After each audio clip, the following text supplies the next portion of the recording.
तुम एक बार सोच कर देखो आज की हमारी पीढ़ी की हालत क्या हो गई है। 20 से 22 साल के लड़के खुद का रिचार्ज करने के लिए भी अपने पिताजी से पैसे मांगते हैं, क्योंकि हमें बचपन से सिखाया ही नहीं गया कि पैसा कमाना भी एक कला है। आप विदेशों में देखो, वहाँ 12 से 13 साल के बच्चे अपने छोटे छोटे काम से पैसे कमा रहे हैं। कोई अखबार बांटता है, कोई ऑनलाइन कुछ बेचता है, कोई ऐप बनाता है, क्योंकि उन्हें सिखाया गया है काम छोटा नहीं होता, इरादा छोटा होता है। और हमारे यहाँ सबको बस एक ही सपना दिखाया जाता है, आगे और पीछे सिर्फ एक नौकरी, पहले स्कूल, फिर कॉलेज, फिर कोचिंग, फिर सालों का इंतजार। 35 की उम्र तक पहुंच जाते हैं, बाल झड़ने लग जाते हैं, तब जाकर कहते हैं अब नौकरी लगी है। लेकिन सोचो अब उससे तुम क्या कर लोगे? जवानी तो इंतजार में निकल गई। अगर तुम्हारी उम्र 13 से 25 के बीच है तो सुनो ध्यान से, अब तुम्हें यह समझना पड़ेगा कि नौकरी ही जिंदगी नहीं है। दुनिया बदल चुकी है। अब काम करने के लिए कुर्सी नहीं, सोच चाहिए। पैसा कमाने के सैकड़ों रास्ते हैं, बस शुरुआत करो। कोई ना कोई स्किल सीख लो, क्योंकि आने वाले सालों में जिसके पास स्किल नहीं होगी उसके पास दूसरा कोई ऑप्शन भी नहीं होगा। थोड़ा रुक कर जरा सोचो, तुम्हारे माँ बाप ने अपनी पूरी जिंदगी इस सिस्टम में गुजार दी, लेकिन अब तुम्हें वही गलती नहीं दोहरानी है। अगर ये वीडियो तुम्हारे तक पहुंचा है और तुमने इस वीडियो पे क्लिक किया है तो बाबू मैं बस तुमसे यही कहूंगा कि थोड़ा सा रुको। शॉर्ट्स तुमने बहुत देख लिए, रील्स तुमने बहुत देख ली, बहुत स्क्रॉल कर लिया। अब रुको और मेरी बात को ध्यान से सुनो। आखिर तुम्हारे साथ क्या हो रहा है? और अगर 30 मिनट तक मेरी एक एक बात ध्यान से नहीं सुन सकते तो अभी चले जाओ और अपनी कब्र खुद खोदते रहो। मैं तुम्हें एक कहानी सुना रहा हूँ, एक ऐसी कहानी जो तुम्हें अंदर तक हिलाकर रख देगी। अगर इस कहानी को सुनने के बाद तुम्हारी आंखों में आंसू ना आए तो समझ लेना कि तुम अब बहुत आगे निकल चुके हो और अब वापस आना बहुत मुश्किल है। तो पहले इस कहानी को ध्यान से सुनो और समझो कि मैं क्या कह रहा हूँ। आगे कहानी में खो जाओगे, इसलिए पहले ही चैनल को सब्सक्राइब कर लो। राहुल 5 सालों से सरकारी नौकरी की तैयारी कर रहा था, लेकिन उसे कभी रिजल्ट नहीं मिल रहा था। एक दिन तंग आकर उसने सोचा, इससे अच्छा तो होता कि मैंने पढ़ाई की ही नहीं होती और अपने गांव में रहकर पिताजी का हाथ बटाया होता। अब तक कितनी चीजें सीख चुका होता। क्यों मैंने अपने 20 साल बर्बाद कर दिए, अपनी जिंदगी बर्बाद कर दी, अपना बचपन बर्बाद कर दिया। हर वैकेंसी के लिए 20-20 लाख फॉर्म भरे जा रहे हैं और सिलेक्शन होता है सिर्फ 5 या 10 हजार लोगों का। मैं उनमें कैसे आऊंगा? पता नहीं कैसा एजुकेशन सिस्टम है हमारा, जो पूरे युवाओं को बर्बाद कर रहा है। उसका सिर भारी था, खिड़की से बाहर देख रहा था, लेकिन आंखों के सामने अंधेरा छाया था। बाहर ट्रैफिक की आवाजें थीं, गाड़ियां भाग रही थीं, हॉर्न बज रहे थे, लेकिन राहुल को सब शोर एक जैसा लग रहा था। वह सोचता जा रहा था, माँ की उम्मीदों का क्या होगा, पापा के भरोसे का क्या होगा, रिश्तेदारों और पड़ोसियों की हंसी कैसे सहन करूंगा। अगर मैं गांव में ही रहता और कभी पढ़ाई ही नहीं करता तो शायद इतना बोझ अपने सिर पर ना होता। यहाँ तो हर रोज लगता है कि मैं असफल हूँ, सब मुझसे आगे निकल गए। इतना सोचते सोचते उसके कानों में अचानक ट्रेन की आवाज पड़ी। सीटी की तीखी आवाज ने उसे जैसे नींद से जगा दिया। उसने घड़ी देखी, यही तो वही समय है जब उसके गांव की ट्रेन निकलती है। राहुल को उस वक्त किसी ने पुकारा नहीं था, लेकिन उसे लगा जैसे जिंदगी खुद उसे बुला रही हो। बिना ज्यादा सोचे उसने बैग उठाया, जरूरी सामान रखा और बाकी सब वैसे ही छोड़ दिया। किताबें, नोट्स, फॉर्म्स, सब। अब मुझे इस सब से बाहर जाना है। वह तेजी से स्टेशन पहुंचा। लोग भाग दौड़ में लगे थे, कोई ट्रेन पकड़ रहा था, कोई विदा कर रहा था। राहुल भीड़ के बीच से निकलकर प्लेटफॉर्म पर पहुंचा। ट्रेन पहले से ही खड़ी थी। उसने बिना पीछे मुड़े उसमें कदम रख दिया। ट्रेन धीरे धीरे चल पड़ी। राहुल खिड़की के पास बैठा और बाहर देखने लगा। शहर की ऊंची ऊंची इमारतें पीछे छूट रही थीं। चमकते बोर्ड, कोचिंग सेंटर के पोस्टर, लाइब्रेरी की इमारतें सब एक एक कर गायब हो रहे थे। ऐसा लग रहा था जैसे उसकी नाकामियों का बोझ भी पीछे छूट रहा हो। कुछ देर बाद नजारा बदल गया। चारों तरफ खेत फैले हुए थे, हवा ताजा थी, मिट्टी की खुशबू राहुल की सांसों में घुल रही थी। उसे बचपन याद आ गया। वह भी इसी ट्रेन से गांव से शहर आया था। तब उसके हाथ में बैग नहीं बल्कि माँ का आशीर्वाद और पिता की उम्मीदें थी। आज वही ट्रेन उसे वापस ले जा रही थी, लेकिन हाथ में उम्मीदें नहीं, थकान थी। यात्रा लंबी थी। राहुल बार बार सोचता रहा, क्या वाकई मैंने गलत किया? क्या सचमुच पढ़ाई छोड़कर गांव लौट जाना मेरी हार है, या फिर ये एक नया शुरुआत होगी? उसका मन कभी डरता, कभी सुकून पाता। आखिरकार ट्रेन उसके गांव के स्टेशन पर पहुंची। प्लेटफॉर्म वही पुराना था, पान की दुकान अभी भी थी, कुली वैसे ही आवाजें लगा रहे थे। राहुल ने जैसे ही बाहर कदम रखा उसे लगा कि उसने कोई बोझ उतार दिया हो। गांव के रास्तों पर चलते हुए उसका मन भारी जरूर था, लेकिन आंखें चमक रही थी। घर पहुंचकर माँ ने उसे देखा तो चौंक गई। अरे तू अचानक कैसे आ गया? राहुल ने मुस्कुराने की कोशिश की और कहा, बस माँ, अब यहीं रहना है। पिता चुप थे। उन्होंने कुछ कहा नहीं, बस सिर हिलाया। शायद वे समझ गए थे कि बेटे का दिल टूट चुका है। अगले कुछ दिन राहुल गांव में ही रहा। सुबह खेतों में जाता, कभी पिता का हाथ बटाता, कभी चौपाल पर बैठ जाता। पुराने दोस्तों से मिला, सब उसे देखकर खुश हुए, लेकिन उसके मन में खालीपन था। वह सोचता, क्या अब यही मेरी जिंदगी है या फिर कोई और रास्ता खुलेगा। इसी बीच गांव में अचानक एक अजीब सी खबर फैली। लोग चौपाल पर बैठे थे और सबके मुंह पर एक ही बात थी, अरे सुना, वो भिखारी जो रेलवे स्टेशन पर भीख मांगता था, वो रातों रात अमीर हो गया है। पहले तो राहुल ने इस पर ध्यान नहीं दिया। उसने सोचा, भिखारी अमीर हो गया, ये कोई मजाक ही होगा। लेकिन अगले ही दिन उसने अपनी आंखों से देखा, वही भिखारी, फटे पुराने कपड़ों में दिखने वाला आदमी, अब नए कपड़े पहने हुए था। उसके पास पैसे थे, लोग उससे बातें कर रहे थे और उसकी इज्जत भी कर रहे थे। राहुल दंग रह गया। ये कैसे हो सकता है? जो आदमी सालों से भीख मांग रहा था, वह अचानक अमीर कैसे बन गया? इसके पीछे जरूर कोई राज है। उसके मन में जिज्ञासा और बेचैनी दोनों बढ़ गई। मुझे इस भिखारी से मिलना ही होगा, उसकी कहानी जाननी होगी, शायद उसके पास मेरे सवालों का जवाब हो। और इसी सोच के साथ राहुल के जीवन की दिशा बदलने वाली थी। राहुल के मन में वही सवाल गूंज रहा था, आखिर यह भिखारी रातों रात अमीर कैसे बन गया? गांव में यह खबर जंगल की आग की तरह फैल चुकी थी। औरतें कुएं पर पानी भरते हुए इसी बारे में बातें कर रही थीं। बच्चे खेलते खेलते भिखारी की नकल कर रहे थे, मुझे भीख दो, मुझे भीख दो, और फिर हंसते हुए कहते, अब तो इसे पैसों की जरूरत ही नहीं। राहुल को यह सब सुनकर और भी अजीब लग रहा था। क्या जिंदगी इतनी जल्दी पलट सकती है? क्या एक भिखारी भी अमीर बन सकता है? अगर हाँ तो कैसे? एक शाम राहुल ने तय किया कि वह खुद जाकर उस भिखारी से मिलेगा। वह रेलवे स्टेशन की तरफ निकल पड़ा, वही पुराना स्टेशन जहां उसने बचपन में पिता का हाथ पकड़ा था, जहां से शहर की ट्रेन पकड़ी थी, और अब वही जगह उसके नए सवालों का जवाब छुपाए बैठी थी। राहुल प्लेटफॉर्म पर पहुंचा तो देखा लोग उस भिखारी के आसपास खड़े थे, मगर अब वह भिखारी पहले जैसा नहीं दिखता था। अब उसके चेहरे पर आत्मविश्वास था, आंखों में चमक थी। उसने साधारण लेकिन साफ सुथरे कपड़े पहन रखे थे। पास में एक छोटी सी मेज थी जिस पर फूलों की टोकरी रखी हुई थी। लोग आते, उससे फूल लेते और पैसे देकर चले जाते। राहुल हैरान रह गया। ये वही आदमी है, वही जो कल तक अपने गंदे कटोरे में सिक्के गिरने का इंतजार करता था। अब ये फूल बेच रहा है और लोग खरीद भी रहे हैं। उसने हिम्मत जुटाई और पास जाकर बोला, चाचा, आपसे कुछ पूछना था। भिखारी ने मुस्कुराकर उसकी तरफ देखा। हाँ बेटा, पूछो। तुम भी शायद यही सोच रहे होगे कि मैं अचानक अमीर कैसे हो गया। राहुल चौंक गया। इसे कैसे पता चला कि मैं यही सोच रहा हूँ? वह सिर हिलाकर बोला, हाँ सच बताइए, ये सब हुआ कैसे? भिखारी ने गहरी सांस ली। उसकी आंखें जैसे कहीं और खो गईं। बेटा, ये कहानी मेरी नहीं है, ये सीख है, और अगर ध्यान से सुनोगे तो शायद तुम्हारी जिंदगी बदल जाए। राहुल चुपचाप वहीं बैठ गया। स्टेशन पर लोग आते जाते रहे, ट्रेनें सीटी बजाती रहीं, लेकिन राहुल का ध्यान अब सिर्फ उस भिखारी पर था। भिखारी ने कहना शुरू किया, सालों तक मैं यही करता रहा, लोगों के सामने हाथ फैलाता रहा, सुबह से शाम तक खड़ा रहता था, कभी कोई सिक्का देता, कभी कोई अपमानित कर देता। मुझे लगता था कि यही मेरी किस्मत है। लेकिन एक दिन सब बदल गया। एक बड़े बिजनेसमैन की गाड़ी यहाँ रुकी। वो बहुत रईस लग रहा था, उसके कपड़े, उसका अंदाज सब अलग ही था। वह मेरे सामने रुका और बोला, तुझे पैसे चाहिए? मैंने सिर हिलाया और कटोरा आगे बढ़ा दिया। उसने मेरी तरफ देखा और हंस पड़ा। ठीक है, मैं तुम्हें पैसे दूंगा, लेकिन इसके बदले में मुझे भी कुछ देना होगा। मैं हैरान रह गया। मैं क्या दे सकता था? मेरे पास तो देने लायक कुछ था ही नहीं। मैं चुप रहा। वो बोला, ठीक है, सोच लो, अगली बार जब मिलूं तो मुझे कुछ दोगे, तभी मैं तुम्हें पैसे दूंगा। और फिर चला गया। भिखारी थोड़ी देर रुका। राहुल की आंखें फैल चुकी थीं। फिर राहुल ने जल्दी से पूछा। भिखारी मुस्कुराया। अगले दिन वही बिजनेसमैन फिर आया। मैं घबरा गया। मेरे पास देने को कुछ भी नहीं था। लेकिन तभी मैंने देखा यही स्टेशन के किनारे एक पौधा था। उसमें एक छोटा सा फूल खिला था। मैंने वह फूल तोड़ा और उसे पकड़ाते हुए कहा, मेरे पास देने को यही है। वह मुस्कुराया और बोला, बहुत अच्छा। उसने बदले में मुझे 1000 रुपए दे दिए।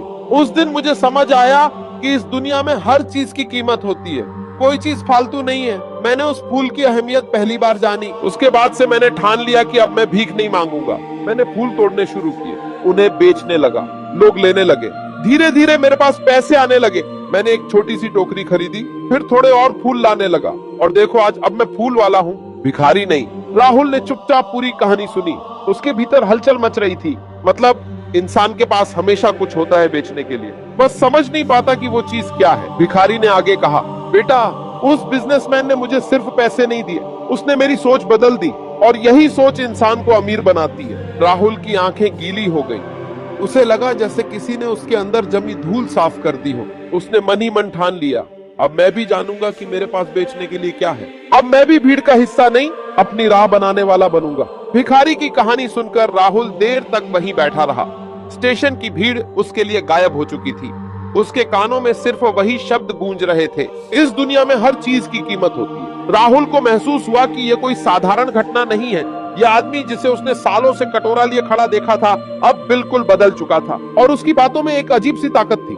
राहुल ने झिझकते हुए पूछा, चाचा, अगर आप बुरा ना माने तो एक बात पूछूं? जब आपके पास कुछ नहीं था, तब आपने फूल देने का सोच कैसे लिया? और ये सब इतना आसान कैसे हो गया? मैं खुद 5 साल से मेहनत कर रहा हूँ, पर मेरे हिस्से में सिर्फ नाकामी आई है। भिखारी ने राहुल की आंखों में देखा, वहाँ निराशा भी थी, सवाल भी। वह हल्का सा मुस्कुराया। बेटा, आसान कुछ नहीं था। जब मैंने पहली बार फूल बेचने की सोची, तब लोगों ने मुझ पर हंसा था। बोले, ये भिखारी अब व्यापारी बनेगा? लेकिन मैं जान चुका था कि अगर मुझे जिंदगी बदलनी है तो मुझे भीड़ की हंसी की परवाह छोड़नी होगी। और सुनो, इंसान की सबसे बड़ी गलती यही है, वो सोचता है कि उसके पास कुछ नहीं है। सच तो यह है कि हर किसी के पास देने के लिए कुछ न कुछ होता है। राहुल चुप रहा। वह सोच रहा था, क्या मेरे पास भी कुछ है? क्या मैं भी कुछ बेच सकता हूँ? लेकिन उसे जवाब नहीं मिल रहा था। भिखारी ने जैसे उसके मन को पढ़ लिया हो। बेटा, अगर तू सचमुच जानना चाहता है कि अमीर बनने का रास्ता क्या है, तो मैं तुझे 5 नियम बताऊंगा। लेकिन याद रखना, ये किताबों में लिखे नियम नहीं होंगे। ये मेरे खून पसीने से निकले हुए हैं। इन्हें समझना आसान नहीं, पर अगर समझ गया तो तेरा जीवन बदल जाएगा।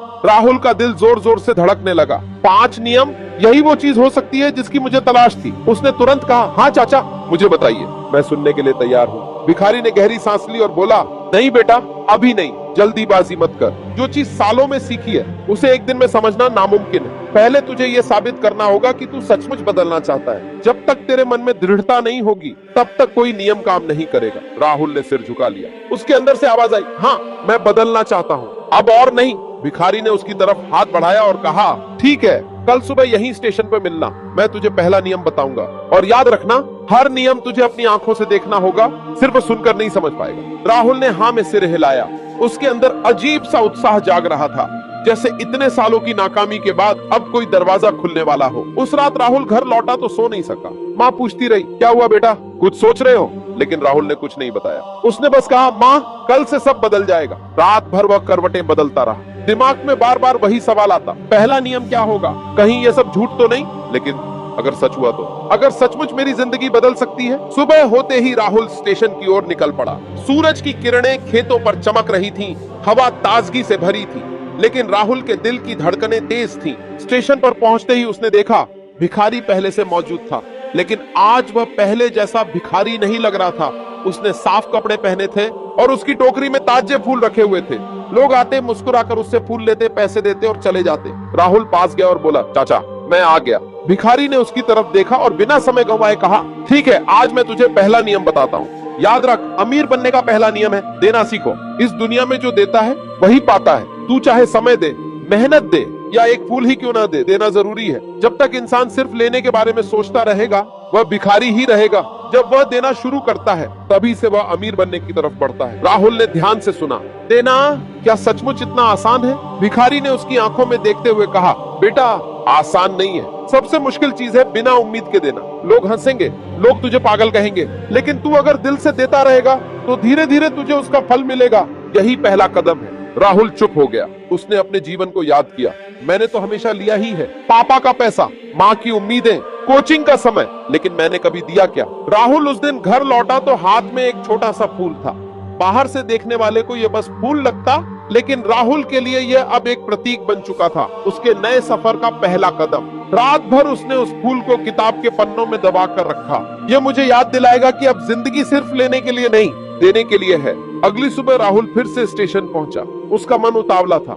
आज दूसरा नियम मिलेगा। भिखारी पहले से मौजूद था। उसने राहुल को देखा और मुस्कुराया। आ गया तू?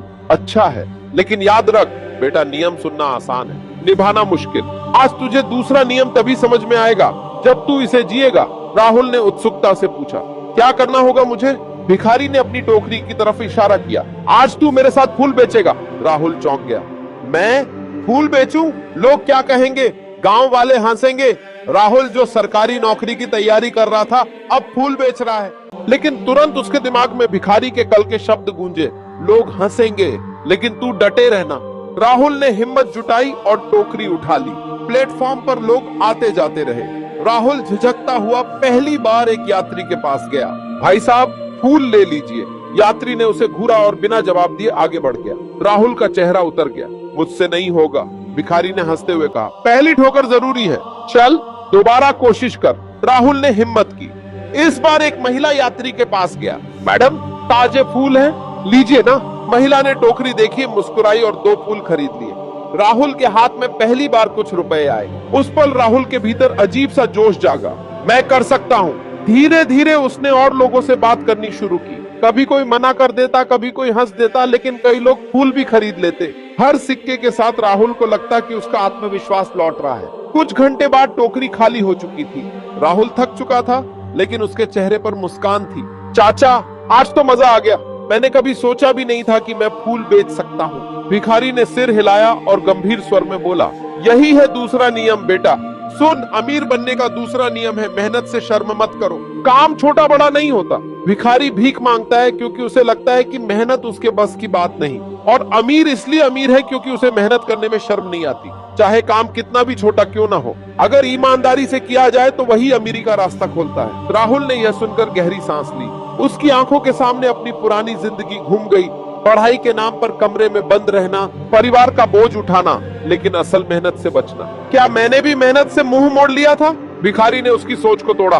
देख बेटा, लोग कहते हैं नौकरी बड़ी है, दुकान छोटी है, लेकिन असलियत यह है कि हर काम बराबर है। फर्क बस इतना है कि तू काम कर रहा है या भीख मांग रहा है। जब तक तू मेहनत करने के लिए तैयार है, तू कभी गरीब नहीं रहेगा। राहुल ने सिर झुका लिया। हाँ चाचा, अब समझ आया। मैं हमेशा सोचता रहा कि मुझे सिर्फ बड़ी नौकरी करनी है, लेकिन सच्चाई यह है कि मैं मेहनत से भाग रहा था। भिखारी ने मुस्कुराते हुए उसकी पीठ थपथपाई। अच्छा है, तू सीख रहा है। याद रख, ये नियम तुझे किताबों में नहीं मिलेंगे, इन्हें जीना पड़ता है। और तूने आज दूसरा नियम जी लिया है। राहुल के दिल में अजीब सी शांति थी। उसे लग रहा था कि वह धीरे धीरे अपने खोए हुए रास्ते पर लौट रहा है। स्टेशन से घर लौटते वक्त उसने सोचा, अगर सिर्फ 2 नियम ने मुझे इतना बदल दिया है, तो बाकी 3 मेरे जीवन को कहां तक ले जाएंगे। लेकिन साथ ही एक डर भी था, क्या मैं अगले नियम निभा पाऊंगा या फिर बीच में हार मान लूंगा। वह घर पहुंचा तो पिता ने उससे पूछा, कहाँ था बेटा? राहुल ने पहली बार झूठ नहीं बोला। उसने साफ कहा, पिताजी, आज मैंने फूल बेचे। पिता ने आश्चर्य से देखा, लेकिन उनके चेहरे पर नाराजगी नहीं थी, बल्कि हल्की सी मुस्कान थी। अच्छा किया, मेहनत में कोई बुराई नहीं होती। राहुल को लगा जैसे उसके कंधों से बोझ उतर गया हो। उस रात उसने मन ही मन सोचा, कल तीसरा नियम सुनना है, और चाहे कुछ भी हो जाए, अब मैं पीछे नहीं हटूंगा। सुबह सुबह राहुल फिर स्टेशन पहुंचा। अब उसके कदम भारी नहीं, हल्के लग रहे थे। उसे पता था कि आज तीसरा नियम मिलेगा, लेकिन मन में हल्की बेचैनी भी थी। कल चाचा ने कहा था कि सिर्फ सुनने से कुछ नहीं होगा, जीना पड़ेगा। तो आज क्या इम्तिहान होगा? भिखारी, या कहें अब फूल वाला, पहले से मौजूद था। टोकरी में ताजे फूल थे और चेहरा हमेशा की तरह शांत। राहुल ने नमस्ते किया। चाचा, मैं तैयार हूँ, भिखारी ने मुस्कुराते हुए कहा। अच्छा है, आज तुझे तीसरा नियम सिखाना है, लेकिन याद रख, ये नियम समझना आसान है, निभाना मुश्किल। तैयार है तू? राहुल ने गहरी सांस ली। हाँ। भिखारी ने अपनी जेब से 500 रुपए का नोट निकाला और राहुल के हाथ में रख दिया। जा बेटा, इस पैसे से आज व्यापार कर, लेकिन शर्त ये है, शाम तक तू इसे बढ़ाकर मेरे पास लौट आएगा। अगर ये पैसा तेरा घट गया तो तू हार जाएगा। राहुल चौंक गया। पैसा? मेरे पास तो कभी इतना बड़ा नोट नहीं होता था, और अब इससे व्यापार कैसे करूंगा? अगर घाटा हो गया तो? उसके चेहरे पर डर साफ दिख रहा था। भिखारी ने तुरंत कहा, यही है तीसरा नियम बेटा। अमीर बनने का तीसरा नियम है, जोखिम उठाना सीखो। जिसे सिर्फ सुरक्षित खेलना आता है, वह कभी बड़ा नहीं बन पाता। जो जोखिम से डरता है, वही सालों तक वहीं का वहीं रह जाता है। याद रख, पैसा तभी बढ़ता है जब तू उसे काम पर लगाता है। अगर तू इसे सिर्फ जेब में रखेगा तो यह कागज का टुकड़ा बनकर रह जाएगा। राहुल ने नोट को कसकर पकड़ लिया। उसके दिल की धड़कनें तेज हो गई। ठीक है चाचा, मैं कोशिश करूंगा। वह स्टेशन से बाहर निकला। सड़क पर भीड़ थी, दुकानों पर लोग खरीदारी कर रहे थे। राहुल सोच रहा था, क्या करूं? 500 से क्या व्यापार हो सकता है? उसने सोचा कि वही काम दोहराए, फूल खरीद कर बेचे। लेकिन फिर याद आया कि यह तो आसान रास्ता है, जोखिम कहाँ है? भिखारी तो यही कह रहा था कि नई सोच लानी होगी। घूमते घूमते राहुल एक चाय की दुकान पर रुका। वहाँ भीड़ लगी थी। उसे ख्याल आया, यहाँ अगर मैं बिस्कुट बेचूं तो शायद लोग खरीद लें, लेकिन बिस्कुट कहाँ से लाऊं? वह तुरंत पास की किराने की दुकान पर गया। 500 में से 400 रुपए के पैकेट ले लिए, बाकी 100 रुपए जेब में रखे। फिर दुकान वाले से बात की, क्या मैं यहीं चाय पीने वालों को बिस्कुट बेच सकता हूँ? दुकान वाले ने पहले तो शक की नजर से देखा, फिर बोला ठीक है, लेकिन मुझे भी कुछ हिस्सा चाहिए। राहुल ने हामी भर दी। कुछ देर बाद राहुल चाय की दुकान के पास खड़ा था। बिस्कुट, ताजे बिस्कुट, चाय के साथ बिस्कुट ले लो। लोग पहले हंसने लगे, अरे ये तो वही लड़का है जो नौकरी की तैयारी कर रहा था, अब बिस्कुट बेच रहा है। लेकिन राहुल ने परवाह नहीं की, उसने दिल मजबूत किया और आवाज लगाता रहा। धीरे धीरे लोग खरीदने लगे, चाय के साथ बिस्कुट सबको भाने लगे। 2 घंटे में उसका सारा माल बिक गया। उसने हिसाब लगाया, 400 के बिस्कुट उसने 500 में बेच दिए, यानी 100 रुपए का मुनाफा। उसके हाथ कांप रहे थे खुशी से। मैंने कर दिखाया, मैंने जोखिम लिया और जीत गया। शाम को राहुल दौड़ते हुए स्टेशन पहुंचा। भिखारी वहीं बैठा था। राहुल ने मुस्कुराते हुए 500 का नोट और साथ में 100 रुपए और उसके हाथ में रख दिए। ये रहा आपका पैसा और ये है मुनाफा। भिखारी ने उसकी आंखों में देखा और गंभीर स्वर में कहा, शाबाश बेटा, तूने साबित कर दिया कि तू जोखिम उठाने से डरता नहीं। यही है तीसरा नियम। याद रख, अगर तू डर के कारण कदम पीछे खींच लेता तो तेरा पैसा खत्म हो जाता, लेकिन तूने हिम्मत दिखाई। यही फर्क है गरीब और अमीर में। राहुल की आंखों में चमक थी। उसे लग रहा था जैसे उसने कोई परीक्षा पास कर ली हो। भिखारी ने आगे कहा, लेकिन याद रख बेटा, जोखिम का मतलब पागलपन नहीं है। समझदारी से सोच समझकर उठाया गया जोखिम ही सही फल देता है। मूर्खता से उठाया गया कदम तुझे बर्बाद कर सकता है। फर्क बस इतना है, क्या तूने सोचे समझे कदम लिए या बिना सोचे कूद पड़ा। राहुल ने सिर हिलाया। हाँ चाचा, अब समझ आया, डर सिर्फ मन में होता है। अगर सोच समझकर कदम उठाओ तो हार नहीं, जीत भी मिल सकती है। भिखारी मुस्कुराया। अच्छा है, तू अब रास्ते पर चल रहा है, लेकिन अभी 2 नियम और बाकी हैं। और यकीन मान, असली कसौटी वहीं होगी। राहुल के दिल में उत्साह था। अब वह जान चुका था उसकी जिंदगी बदल रही है, लेकिन साथ ही उसके मन में डर भी था, अगर अगली बार असफल हो गया तो क्या मैं तब भी संभल पाऊंगा। उस रात राहुल देर तक सोचता रहा। उसके हाथ में वही फूल था और अब 100 रुपए का मुनाफा भी। लेकिन उसके दिमाग में सिर्फ एक बात गूंज रही थी, अब मैं जोखिम से नहीं डरूंगा। अगले दिन राहुल सुबह सुबह उठ गया। पिछली रात उसे नींद ठीक से नहीं आई थी। बार बार वही ख्याल आता रहा, जोखिम उठाना। हाँ, लेकिन अगली बार क्या होगा, अब आगे क्या सिखाएंगे चाचा। स्टेशन की तरफ जाते हुए उसकी चाल तेज थी। मन में उत्सुकता भी थी और डर भी। भिखारी पहले से वहां मौजूद था। टोकरी में फूल रखे थे, पर इस बार फूल कम थे और चेहरा गंभीर। राहुल ने देखा कि आज चाचा मुस्कुरा नहीं रहे। नमस्ते चाचा। भिखारी ने हल्की सी मुस्कान दी। नमस्ते बेटा, लगता है आज रात नींद नहीं आई। राहुल ने चौंक कर देखा। आपको कैसे पता। भिखारी ने कहा, तेरे चेहरे पर सब लिखा है, चिंता मत कर, आज का सबक तेरी सारी बेचैनी का जवाब देगा। राहुल सीधा बैठ गया। तो बताइए, आज क्या सीखना है। भिखारी ने धीरे से कहा, अमीर बनने का चौथा नियम है, अकेले कभी मत चलना, रिश्तों और भरोसे का मूल्य समझो। राहुल ने भौहें सिकोड़ ली। मतलब अमीर बनने के लिए रिश्तों का क्या लेना देना। भिखारी ने बिना जवाब दिए अपनी टोकरी से एक मुरझाया फूल निकाला और राहुल के हाथ में रख दिया। देख, ये फूल अकेला है, अगर इसे तू अकेले ही रखेगा तो जल्दी मुरझा जाएगा, लेकिन अगर इसे बाकी फूलों के साथ रखेगा तो ये और देर तक ताजा रहेगा। जिंदगी भी वैसी ही है, अकेला इंसान जल्दी टूट जाता है, पर जब उसके पास अपने लोग होते हैं तो वह मजबूत रहता है। राहुल अभी भी समझने की कोशिश कर रहा था, तभी भिखारी ने उसे पास खींचा और स्टेशन की ओर इशारा किया। वहां एक रिक्शा वाला बैठा था, जिसका रिक्शा टूटा हुआ था। वह पसीने में लथपथ उसे सुधारने की कोशिश कर रहा था, लेकिन अकेले से काम नहीं बन रहा था। भिखारी ने कहा, जा उसकी मदद कर। राहुल चौंका, लेकिन चाचा ये तो उसका काम है। भिखारी ने बीच में रोक दिया। नियम सीखना है या बहाने बनाना है। राहुल चुपचाप उठा और रिक्शे वाले के पास गया। दोनों ने मिलकर रिक्शा सीधा किया, पहिया ठीक से लगाया। रिक्शा वाला मुस्कुराते हुए बोला, भाई अगर तुम नहीं आते तो मैं आज यहीं फंस जाता। शुक्रिया। राहुल के मन में अजीब सी खुशी हुई। कोई मुनाफा नहीं, कोई पैसा नहीं, फिर भी दिल हल्का और संतुष्ट। भिखारी ने पास आकर कहा, यही है चौथा नियम, रिश्तों और भरोसे में निवेश करो, इंसानों से जुड़ो। सिर्फ पैसों का लेन देन अमीर नहीं बनाता, असली अमीरी तब है जब लोग तेरे साथ खड़े हों। तू आज उस रिक्शे वाले की मदद की, कल वही तुझे किसी और मुसीबत से निकाल लेगा। यह दुनिया लेन देन से चलती है, लेकिन हर बार पैसा ही नहीं देना पड़ता, कभी मदद, कभी भरोसा, कभी समय भी देना होता है। राहुल ने गहरी सांस ली। अब बात समझ आने लगी थी। तो चाचा, क्या यही वजह है कि आप भी कभी अकेले नहीं रहते? आप हर रोज लोगों से जुड़ते हैं, उन्हें फूल देते हैं। भिखारी मुस्कुराया। सही समझा, मेरे पास शुरू में पैसा नहीं था, लेकिन मेरे पास लोग थे। मैंने फूल बेचते बेचते सिर्फ पैसे नहीं कमाए, बल्कि रिश्ते बनाए। स्टेशन का हर दुकानदार मुझे जानता है, हर यात्री मुझे पहचानता है। यही नेटवर्क मेरी असली ताकत है। जब मेरे पास मुश्किल आई तो ये लोग मेरे साथ खड़े हुए। और बेटा, यही रिश्ते किसी भी इंसान को अमीर बनाते हैं, सिर्फ रुपये से नहीं बल्कि इज्जत और भरोसे से। राहुल चुपचाप सुन रहा था। उसकी आंखों में हल्की नमी आ गई थी। उसे याद आया कैसे नौकरी की तैयारी में उसने खुद को अकेला कर लिया था। दोस्ती छोड़ी, रिश्तेदारों से दूरी बना ली, हर किसी को बोझ समझा। अगर मैंने रिश्ते बनाए होते तो शायद मेरी जिंदगी इतनी खाली नहीं लगती।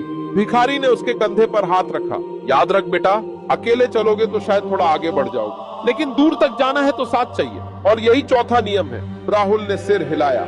अब उसे साफ दिख रहा था कि पैसा ही सब कुछ नहीं, रिश्तों की ताकत ही असली पूंजी है। उस शाम राहुल घर लौटा तो उसके मन में अलग ही शांति थी। उसने तय किया कि अब वह लोगों से दूर नहीं रहेगा। गांव में, मोहल्ले में, जहां भी रहेगा रिश्ते बनाएगा। लेकिन साथ ही उसके मन में सवाल भी था। अब तक 4 नियम मिल गए, लेकिन 5वां नियम क्या होगा और क्या मैं उसे निभा पाऊंगा? भिखारी ने जाते जाते कहा भी, बेटा 5वां नियम सबसे कठिन है। अगली बार तैयार होकर आना, वहां तेरी असली परख होगी। राहुल के कदम थम गए, दिल जोर से धड़क रहा था। अगर चौथा नियम इतना गहरा था तो 5वां क्या होगा? अगली सुबह राहुल की बेचैनी पहले से कहीं ज्यादा थी। 4 नियम उसके भीतर बैठ चुके थे। पहला, कुछ भी फ्री नहीं मिलता। दूसरा, मेहनत का फल तभी है जब तू मूल्य पैदा करे। तीसरा, जोखिम उठाना सीख। 4, रिश्तों और भरोसे की ताकत समझ। लेकिन अब 5वां नियम बचा था। भिखारी ने साफ कहा था, यह सबसे कठिन है। राहुल स्टेशन की तरफ भागा। इस बार उसके कदम डर और उत्साह दोनों से भरे थे। जैसे ही वह पहुंचा, उसने देखा कि भिखारी फूलों की टोकरी के पास खड़ा है, लेकिन आज उसका अंदाज बदला हुआ था। चेहरे पर वही शांत भाव, पर आंखों में गहराई और गंभीरता। आ गया बेटा? हाँ चाचा, राहुल ने जवाब दिया। मैं तैयार हूँ। भिखारी ने सिर हिलाया। आज मैं तुझे 5वां नियम दूंगा, लेकिन ध्यान रख, ऐसे सिर्फ सुनना नहीं है, इससे जीना पड़ेगा। और ये नियम ही तय करेगा कि तू सच में अमीर बनेगा या नहीं। राहुल ने गहरी सांस ली। बताइए, भिखारी ने उसकी आंखों में देखते हुए कहा। अमीर बनने का 5वां नियम है, खुद को दूसरों के लिए उपयोगी बनाओ। पैसा कमाना आसान है, मेहनत, जोखिम और रिश्तों से हर कोई आगे बढ़ सकता है। लेकिन असली अमीरी तभी है जब तेरी मौजूदगी दूसरों की जिंदगी बदल दे। जब लोग तुझसे सिर्फ रुपये के लिए नहीं बल्कि उम्मीद और सहारे के लिए जुड़े रहे। राहुल थोड़ी देर चुप रहा। लेकिन चाचा, मैं दूसरों के लिए क्या कर सकता हूँ? मैं खुद संघर्ष कर रहा हूँ। अभी तक तो मेरी जिंदगी ही उलझी रही है। भिखारी मुस्कुराया। यही तो असली कसौटी है बेटा। हर इंसान सोचता है कि पहले मैं सफल हो जाऊं, अमीर बन जाऊं, फिर दूसरों की मदद करूंगा। लेकिन सच्चाई उलटी है। जो दूसरों के लिए काम करना शुरू करता है वही सच में अमीर बनता है। देख, मैंने फूल बेचकर पैसा कमाया, लेकिन असली दौलत तब मिली जब लोगों को मैंने खुश किया। शादी में फूल दिए तो आशीर्वाद मिला, यात्रियों को फूल दिए तो मुस्कान मिली। यही मेरी असली कमाई है। राहुल सोच में पड़ गया। भिखारी ने उसकी चुप्पी तोड़ते हुए कहा, आज तुझे एक इम्तिहान दूंगा। स्टेशन के उस कोने में देख। राहुल ने देखा। वहां एक बूढ़ी औरत बैठी थी, झुर्रियों से भरा चेहरा, मैले कपड़े, हाथ कांपते हुए फैले हुए। वह भिखारी भी नहीं लग रही थी, क्योंकि उसके चेहरे पर लाचारी थी, लेकिन जुबान पर भीख मांगने का शब्द नहीं। भिखारी ने कहा, जा बेटा, आज तुझे इस औरत की मदद करनी है, लेकिन ध्यान रहे, मदद सिर्फ पैसे से मत करना। कोशिश करना कि तेरी मौजूदगी उसकी जिंदगी बदल दे। अगर तू सफल हुआ तो 5वां नियम तूने सीख लिया, वरना समझ लेना कि अभी तेरा सफर अधूरा है। राहुल के दिल में हलचल मच गई। जिंदगी बदल दूं? मेरी अपनी जिंदगी ही संभल नहीं रही और मैं किसी और की जिंदगी कैसे बदलूंगा? लेकिन वह आगे बढ़ा, धीरे धीरे उस औरत के पास पहुंचा और बैठ गया। मां जी, आप यहाँ क्यों बैठी हैं? औरत ने कांपती आवाज में कहा। बेटा दामाद शहर में है, उन्होंने मुझे बोझ समझकर यहाँ छोड़ दिया। कोई सहारा नहीं है। कभी कोई यात्री दया कर देता है तो पेट भरता है, वरना भूखा रह जाती हूँ। राहुल के दिल में टीस उठी। उसे अपने पिताजी याद आए। अगर मैं गांव न लौटता तो शायद वे भी अपने बेटे को बोझ ही समझते। उसने औरत के हाथ में पैसे रखने चाहे, लेकिन तुरंत याद आया, चाचा ने कहा था सिर्फ पैसे से मदद मत करना। उसने सोचा और अचानक एक ख्याल आया। स्टेशन के पास एक चाय की दुकान थी जहां वह पहले बिस्कुट बेच चुका था। वह वहां गया और दुकान वाले से बोला, आते भाई, क्या आप इस माँ जी को अपने पास रख सकते हैं? ये चाय परोस देंगी, बर्तन धो देंगी, बदले में इन्हें खाना और थोड़े पैसे दे देना। इससे आपका काम भी आसान हो जाएगा और इनका जीवन भी सुधर जाएगा। दुकान वाले ने पहले हिचकिचाया, लेकिन फिर मान गया। राहुल वापस औरत के पास आया और सब समझाया। बूढ़ी औरत की आंखों से आंसू बह निकले। बेटा, तूने मुझे जिंदगी लौटा दी। आज तक सबने मुझे बोझ समझा, लेकिन तूने मुझे काम और इज्जत दी। राहुल का दिल भर आया। भिखारी दूर खड़ा सब देख रहा था। राहुल उसके पास लौटा। चाचा, क्या यही 5वां नियम था? भिखारी ने गर्व से उसकी पीठ थपथपाई। हाँ बेटा, यही। खुद को दूसरों के लिए उपयोगी बनाना ही असली अमीरी है। तूने आज सिर्फ एक औरत को सहारा नहीं दिया बल्कि खुद को इंसान बनाया है। याद रख, पैसे से बड़ा निवेश इंसानों की जिंदगी में करना होता है। जब तू किसी की दुनिया बदल देता है तब दुनिया तुझे अमीर बनाती है। राहुल की आंखें नम थीं। उसके भीतर जैसे एक नई रोशनी जल उठी थी। 5वां नियम उसके दिल में उतर चुका था, लेकिन उसे अब भी नहीं पता था ये 5 नियम मिलकर उसकी जिंदगी को किस दिशा में ले जाएंगे। राहुल अब बदल चुका था। 5 नियम उसके दिल में उतर चुके थे, लेकिन असली परीक्षा अब शुरू होने वाली थी। नियम सीख लेना आसान था, पर उन्हें जिंदगी में जीना यही असली कसौटी थी। गांव लौटकर उसने सबसे पहले पिताजी से बात की। बाबा, मैं अब नौकरी के सपने के पीछे नहीं भागूंगा, मैं यहाँ रहकर कुछ काम करना चाहता हूँ। पिताजी चौंक गए। इतने साल बर्बाद कर दिए पढ़ाई में, अब गांव में क्या कर लेगा तू? राहुल ने शांत स्वर में कहा, बाबा, अब मैं जान चुका हूँ कि दुनिया सिर्फ डिग्रियों से नहीं चलती। मेहनत, जोखिम और रिश्तों से भी इंसान आगे बढ़ सकता है। मुझे मौका दीजिए। पिताजी चुप रहे, लेकिन उनकी आंखों में हल्की उम्मीद की चमक थी। अगले दिन राहुल ने गांव के चौपाल पर बैठकर सोचना शुरू किया। गांव में क्या जरूरत है, किस चीज से सबको फायदा होगा। तभी उसे याद आया कि गांव के लोग अक्सर फूलों के लिए शहर जाते थे, शादी, पूजा और मेलों के लिए। अगर यहाँ फूल की दुकान खोल दी जाए तो सबको आसानी होगी। उसने जोखिम उठाया, कुछ पैसे उधार लिए, खेत से कुछ फूल लाए और छोटा सा ठेला लगाया। लोग हंसे भी, अरे देखो, शहर जाकर सरकारी नौकरी न पा सका तो अब फूल बेच रहा है। लेकिन राहुल ने ध्यान नहीं दिया। धीरे धीरे लोग फूल खरीदने लगे। उसने सीखे हुए नियम अपनाए।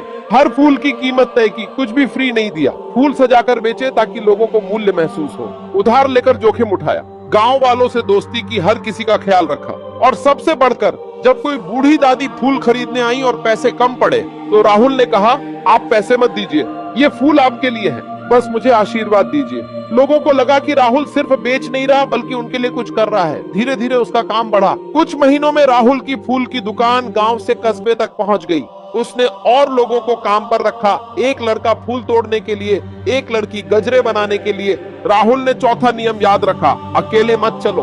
उसने काम बांटा, सबको साथ लिया। लोगों ने महसूस किया कि राहुल अब सिर्फ अपने लिए नहीं बल्कि पूरे गांव के लिए काम कर रहा है। लेकिन राह आसान नहीं थी। कस्बे में पहले से एक बड़ा फूल व्यापारी था।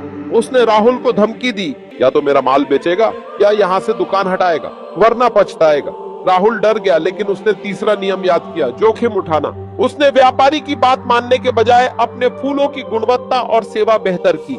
हर शादी ब्याह में वह खुद फूल पहुंचाता, हर ग्राहक से रिश्ते बनाए। धीरे धीरे लोग व्यापारी को छोड़कर राहुल के पास आने लगे। व्यापारी गुस्से में था, लेकिन राहुल ने शांति से कहा, भाई, हम दुश्मन नहीं, साथी बन सकते हैं। आप सप्लाई कीजिए, मैं बेचूंगा, दोनों को फायदा होगा। यही चौथा नियम काम आया, रिश्तों की ताकत। व्यापारी मान गया और दोनों साथ काम करने लगे। समय बीता, राहुल का कारोबार बड़ा हुआ। उसने फूलों के साथ साथ सजावट का काम भी शुरू कर दिया।